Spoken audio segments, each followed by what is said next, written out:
everyone, welcome to our channel tooyumms. ఇవాల్టి వీడియోలో చాలా మంది ఫేవరెట్ అయిన ప్లమ్ కేక్ ని చూపించబోతున్నానండి. అది కూడా ఇన్స్టెంట్ గా చేసుకునే eggless plum cake. Instant cake అని నేను ఎందుకున్నానంటే ఇందులో వాడే డ్రై ఫ్రూట్స్ ని ఆల్కహాల్ లో కొన్ని రోజులు గానీ నెలలు గానీ నానబెట్టాలి. అప్పుడు ఆ డ్రై ఫ్రూట్స్ అన్ని ప్లమ్ అప్ అయ్యి అంటే మెత్తగా అయ్యి మనకి ప్లమ్ కేక్ అనేది చాలా టేస్టీగా వస్తుంది. అసలు డ్రై ఫ్రూట్స్ ని ఆల్కహాల్ అండ్ రమ్ లో నానబెట్టకుండా ఇన్స్టెంట్ గా ఓవెన్ అండ్ ఎగ్స్ లేకుండా కూడా ప్లమ్ కేక్ ని ఎలా తయారు చేయాలో చూసేద్దాం. ఇక్కడ 3 ఆరెంజెస్ తీసుకొని తొక్కల్ని తీసి తొలను పైన ఉన్న వైట్ లేయర్ ని తీసేయాలి. ఇలా అన్ని ఆరెంజెస్ కి వైట్ లేయర్ తీసేసిన తర్వాత వీటిని మిక్సర్ జార్లో వేసుకొని జ్యూస్ చేసుకోవాలి. ఇలా ఫ్రెష్ గా చేసుకున్న జ్యూస్ తోటి మనం డ్రై ఫ్రూట్స్ ని ఉడకపెడతాం అన్నమాట. అంటే ఆల్కహాల్ అండ్ రమ్ కి సబ్స్టిట్యూట్ గా మనం ఆరెంజ్ జ్యూస్ ని ఇలా చేస్తున్నాం. జ్యూస్ చేసుకున్న వాటిని ఇలా వడకట్టుకొని పల్ప్ తీసేయాలి. ఇలా ఫ్రెష్ ఆరెంజెస్ మీకు దొరకకపోతే ప్యాక్డ్ ఆరెంజ్ జ్యూస్ వి దొరుకుతాయి కదా బయట, అది కూడా వాడుకోవచ్చు. ఇప్పుడు సెకండ్ స్టెప్ గా ఒక చిన్న మిక్సర్ జార్ లో 8 బాదం పప్పులు వేసుకోవాలి.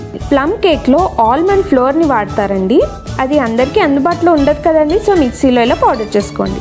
ఇప్పుడు దీంతో పాటు చిన్న జాజికాయ ముక్క, చిన్న అనాస పువ్వు, అలాగే 2 ఇంచుల దాల్చిన చెక్క వేసి మెత్తని పౌడర్ చేసుకోవాలి. మీకు ఇష్టమైతే యాలకల పొడి, లవంగాల పొడి కూడా వేసుకోవచ్చు. ఈ స్టెప్ అస్సలు మిస్ చేయకండి. వీటి ఫ్లేవర్ ప్లమ్ కేక్ లో చాలా ఇంపార్టెంట్ అండి.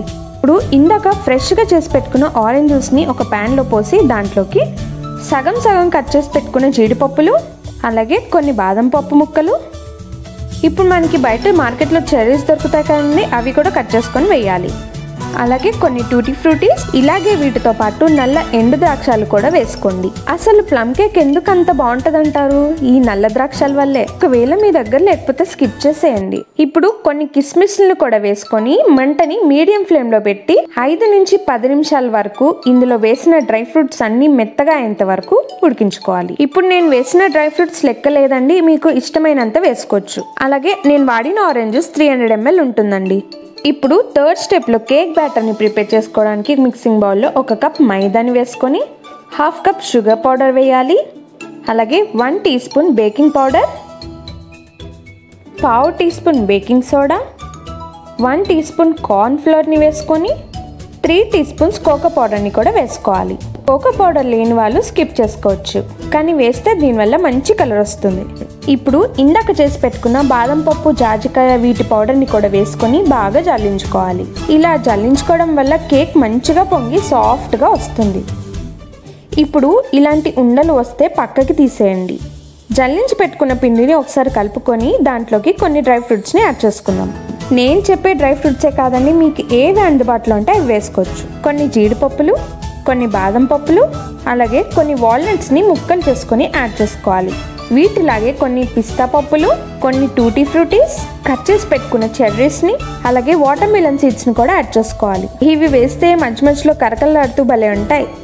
ఇప్పుడు వాటితో పాటు 4 పండు ఖర్జూరాలు వేసుకోవాలి. ఇవి లోపల చాలా తడితడిగా ఉంటాయండి, సో మనం డైరెక్ట్గా ఇలా పొడిపిండిలో యాడ్ చేసేసుకోవచ్చు. అయితే మీ దగ్గర కొంచెం గట్టిగా ఉండే ఖర్జూరాలు ఉన్నాయనుకోండి, వాటిని ఇందాక మనం ఆరెంజ్ జ్యూస్ లో డ్రై ఫ్రూట్స్ ని ఉడకపెట్టుకున్నాం కదండి, దాంట్లో ఇవి వేసి ఉడకపెట్టుకోవాలి. ఇప్పుడు ఆరెంజ్ తోలు ఉంటుంది కదండి, దాన్ని చిన్న ముక్కలుగా చేసుకొని దీంట్లో యాడ్ చేసుకోవాలి. తక్కువ వేసుకోండి, లేదంటే చేదు వస్తుంది. ఇప్పుడు పిండి మొత్తాన్ని ఒకసారి కలుపుకొని ఇందాక చల్లార్చి పెట్టుకున్న ఆరెంజ్ జ్యూస్ లో డ్రై ఫ్రూట్స్ ఉడకపెట్టాం కదండి, అది దీంట్లోకి యాడ్ చేసుకోవాలి. మీరు ఫస్ట్ ఈ ఆరెంజ్ జ్యూస్ ని యాడ్ చేసుకోండి, ఎందుకంటే కలపగా లూజ్ అవుతుంది. అలాగే కన్సిస్టెన్సీని బట్టి ఆయిల్ ని కానీ మిల్క్ ని కానీ యాడ్ చేసుకోవచ్చు. ఇప్పుడు 1/2 కప్పు ఆయిల్ ని యాడ్ చేసుకొని ఒకటే డైరెక్షన్ లోకి ఇలా పిండిని కలుపుకోవాలి. ఇలా అంతా కలుపుకున్నాక లాస్ట్ స్టెప్గా 1/2 కప్పు పాలల్లోకి 2 టీ స్పూన్ల వైట్ వెనిగర్ని వేసుకోవాలి. ఇప్పుడు దీన్ని ఒకటే డైరెక్షన్లోకి తిప్పుతూ ఉంటే పాలు విరుగుతాయి. ఇలా విరిగిన పాలని వెంటనే బ్యాటర్లోకి యాడ్ చేసేయాలి. యాడ్ చేసిన వెంటనే పిండిని చాలా తొందరగా కలుపుకోవాలి. మీ దగ్గర వైట్ వెనిగర్ లేకపోతే నిమ్మరసాన్ని కూడా యాడ్ చేసుకోవచ్చు. చూడండి, పిండి కన్సిస్టెన్సీ ఇలా వచ్చాక కేక్ మౌల్డ్లోకి వేసుకోవాలి. ఇక్కడ కేక్ మౌల్డ్లో నేను కొంచెం హైట్గా బటర్ పేపర్ని పెట్టానండి, ఎందుకంటే కేక్ బేక్ అవ్వడానికి ప్లేస్ ఉంటుంది, బాగా కుక్ అవుతుంది. బటర్ పేపర్ లేని వాళ్ళు పిండిని డస్ట్ చేసుకోవచ్చు. పిండిని వేసుకున్నాక కేక్ మౌల్డ్ని ఇలా ట్యాప్ చేస్తే పెద్ద బబుల్స్ అన్ని మాయమైపోతాయి. అలాగే కేక్ మౌల్డ్ లేకపోతే అల్యూమినియం గిన్నెల్లో కూడా కేక్ని బేక్ చేసుకోవచ్చండి. కేక్ డెకరేషన్ కోసం ఇలా కొన్ని జీడిపప్పులు, నల్ల ఎండు ద్రాక్షాలను కూడా వేసుకొని మీడియం ఫ్లేమ్లో 5 నిమిషాలు ప్రీహీట్ చేసుకున్న కడాయిలోకి ఈ కేక్ టిన్ని పెట్టుకోవాలండి. ఓవెన్లో బేక్ చేసుకున్న వాళ్ళు స్క్రీన్ మీద నేను టెంపరేచర్ ఇచ్చానండి, ఒకసారి రెఫర్ చేయండి. ఇప్పుడు కడాయిలోకి కేక్ టిన్ని పెట్టుకోవాలి. బటర్ పేపర్ హైట్గా ఉంది కాబట్టి నేను ఇక్కడ ఒక గిన్నెని బోర్లేస్తున్నానండి. లోపల నుంచి గాలి బయటికి రాకుండా ఒక క్లాత్ని కప్పాను. ఇప్పుడు మంటని చాలా లో ఫ్లేమ్లో పెట్టుకొని గంటం పావు వరకు ఈ కేక్ని బేక్ చేసుకోవాలి. ఆఫ్టర్ 1 అవర్ 15 మినిట్స్ తర్వాత కేక్ బేక్ అయిందో లేదో ఒక టూత్ పిక్ తీసుకొని సెంటర్లోకి గుచ్చి చూస్తే క్లీన్గా వస్తుంది. అప్పుడు కేక్ పర్ఫెక్ట్గా బేక్ అయిపోయినట్టు. ఈ ప్లమ్ కేక్ని చాలా లో ఫ్లేమ్ టెంపరేచర్లోనే పెట్టుకొని కుక్ చేయడం చాలా ఇంపార్టెంట్ అండి. అప్పుడే మనకి సాఫ్ట్గా స్పాంజీగా ప్లమ్ కేక్ వస్తుంది. ఎక్కువ టెంపరేచర్తో కుక్ చేస్తే ఎండిపోయినట్టు గట్టిగా వస్తుంది. ఇప్పుడు కేక్ పైన క్లాత్ని ఇలా పెట్టుకొని కంప్లీట్గా కూల్ అవ్వనివ్వండి. ఇలా క్లాత్ని పెట్టడం వల్ల పైన కేక్ లేయర్ ఎండిపోకుండా ఉంటుంది. ఇప్పుడు కేక్ మొత్తం చల్లారిపోయాక ఒక ప్లేట్లోకి ఫ్లిప్ చేసుకొని బటర్ పేపర్ని రిమూవ్ చేసేయాలి. So Christmas and new year special plum cake ready అయిపోయిందండి. చూసారా ఎంత స్పాంజీగా లోపల మాయిస్ట్గా సాఫ్ట్గా ఉండే ప్లమ్ కేక్ రెడీ అయిపోయింది. డ్రై ఫ్రూట్స్ తోటి ఎంత వండర్ఫుల్గా కనిపిస్తుంది కదా. కేక్ బేక్ చేసే ముందు పిండి పైన వేసిన డ్రై ఫ్రూట్స్ లోపలికి వెళ్ళిపోయాయండి.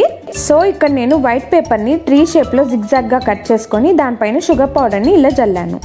ఇలాగే చెర్రీస్తో కూడా డెకరేట్ చేసుకోండి. సో ఇది last minute plum cake decorations అనమాట. యమ్మీ యమ్మీ ప్లమ్ కేక్ రెడీ అయిపోయింది. ఇంకా టేస్ట్ అయితే అద్దిరిపోతుంది.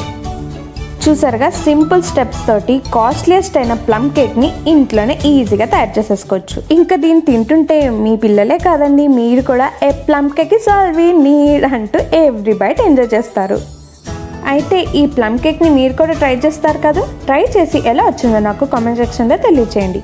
అలాగే సబ్స్క్రైబ్ చేసుకొని పక్కనున్న బెల్ ఐకాన్ని క్లిక్ చేసి ఆల్ ఆప్షన్ క్లిక్ చేయడం మటుకు మర్చిపోకండి. Thanks for watching.